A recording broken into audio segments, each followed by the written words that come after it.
Hi guys, it's Mina. Sorry I haven't been making videos very much lately. Stuff has been going on and I've been sick, and I was sick all weekend and stuff, so I didn't really make very many videos, and that's why I've been gone, and I've had stuff getting in my way. Anyway, so today in this video I'm going to read you guys a book. It's called Mirette on the Highwire. I read this a couple years ago when I was in the 4th grade. Let me see if I can move this a little bit closer. There, much better. Anyway, so I'm going to read you guys Mirette on the Highwire.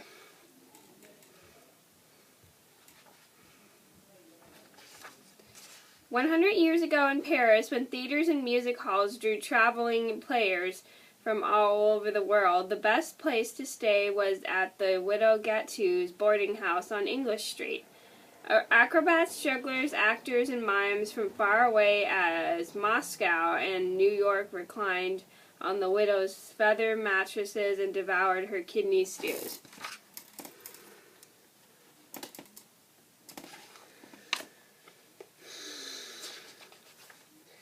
Madame Gattu worked hard to make her guests comfortable, and so did her daughter Mirette. The girl was an expert washing linens, chopping leeks, paring potatoes, and mopping floors. She was a good listener, too. Nothing pleased her more than to overhear the vagabond players tell of their adventures in the town and that along the road. One evening, a tall, sad-faced stranger arrived. He told Madame Gattu he was Bellini, a retired high-wire walker. "I am here for a rest," he said. "I have just the room for you, Monsieur Bellini, in the back, where it's quiet," she said, "but it's on the ground floor, with no view." "Perfect," said the stranger. "I will take my meals alone."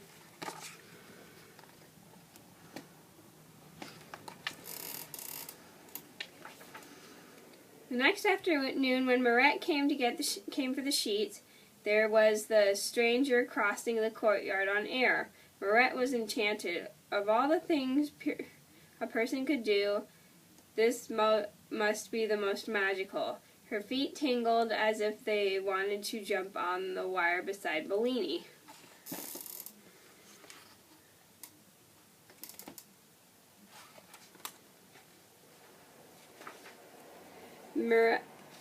Mirette worked up the courage to speak. "Excuse me, Monsieur Bellini, I want to learn to do that." "Bellini," she cried. Bellini sighed. "That would not be a good idea," he said. "Once you start, your feet are never happy again on the ground." "Oh, please teach me," Mirette begged. "My feet are already unhappy on the ground." But he shook his head. Mirette watched him every day. He would slide his feet onto the wire, cast his eyes ahead, and cross without ever looking down, and if in a trance.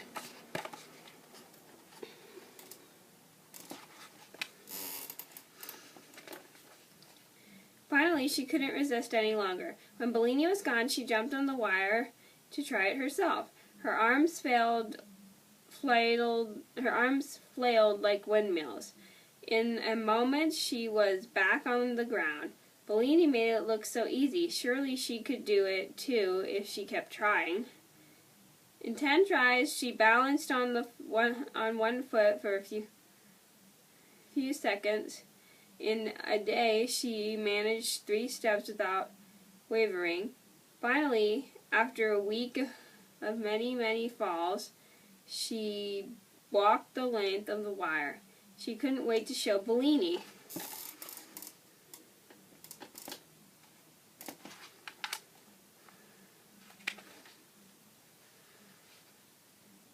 He was silent for a long time. Then he said, "In the beginning, everyone falls. Most give up, but you kept trying. Perhaps you have talent as well." "Oh, thank you," said Mirette. She got up 2 hours early every day to finish her chores before the sun shone in the courtyard. The rest of the day was for lessons and practice. Bellini was a strict master. "Never let your eyes stray," he told her day after day. "Think of only the wire, and of crossing to the end." She could cross dozens of times without falling. He taught her the wire walker salute. Then she learned to run, to lie down, and turn a somersault. I will never fall again, I will never ever fall again, Mirette shouted. Do not boast, Bellini said so sharply that Mirette lost her balance and had to jump down.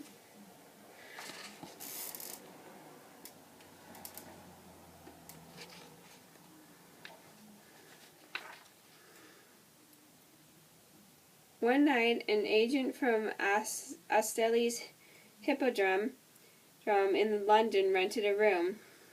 He noticed Bellini on his way to dinner. What a shock to see him here, he exclaimed. See who? Asked a mime. Why, the great Bellini. Didn't you know he was in the room in the back? Bellini, the one who crossed Niagara Falls on a 1,000-foot wire in 10 minutes? Asked the mime.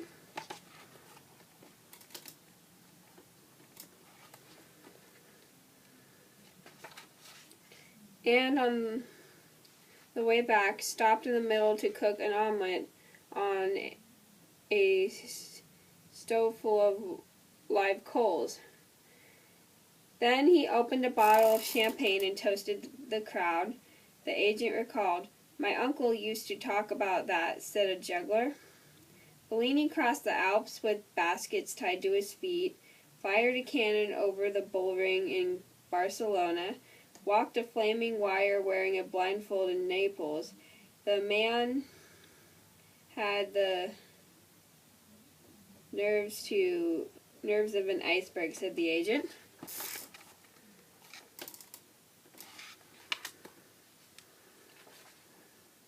Mirette raced to Bellini's room. Is it true? She cried. Did you do all those things? Why didn't you tell me? I want to do them too. I want to go with you.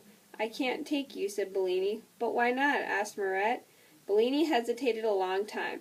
Because I'm afraid, he said at last. Mirette was astonished. Afraid? She said. But why?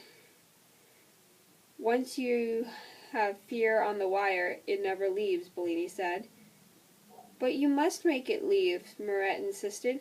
I cannot, said Bellini.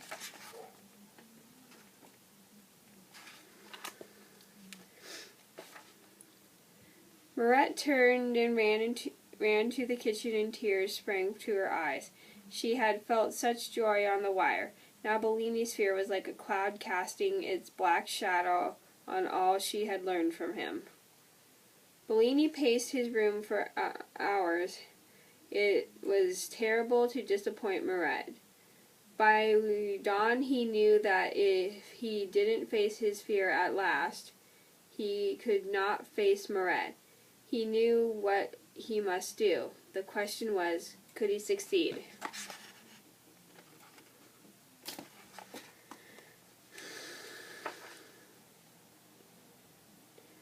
That night, when the agent returned, Bellini was waiting for him. The agent listened to Bellini's plan with mounting excitement. I'll take care of it, he promised. To himself he added, a big crowd will make me a tidy profit. What luck, I just happen to be in Paris now. Bellini went out to find a length of hemp with a steel core.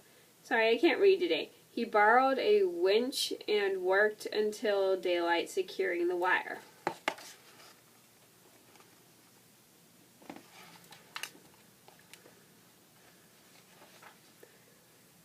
The next evening, Mirette heard the commotion in the street. Go and see what it is, her mother said. Maybe it will cheer you up. In the square was the hubbub.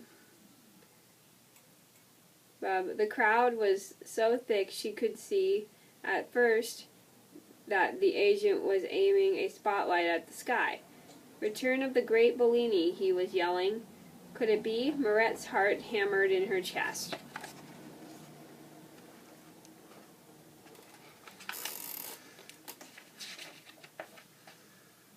Bellini stepped out onto the wire and saluted the crowd.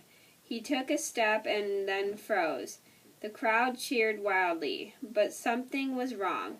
Mirette knew at once what it was. For a moment she was as frozen as Bellini was.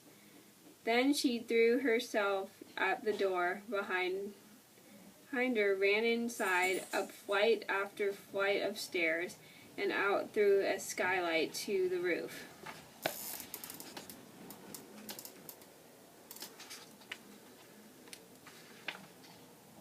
She stretched her hands to Bellini.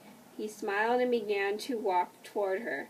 She stepped onto the wire, and with the most intense pleasure, as she has always imagined it might be, she started to cross the sky. "Brava, bravo!" roared the crowd. "Protégé of the great Bellini," shouted the agent. He was beside himself, already planning the world tour of Bellini and Mirette. As for the master and his pupil, they were thinking only of the wire and crossing to the end.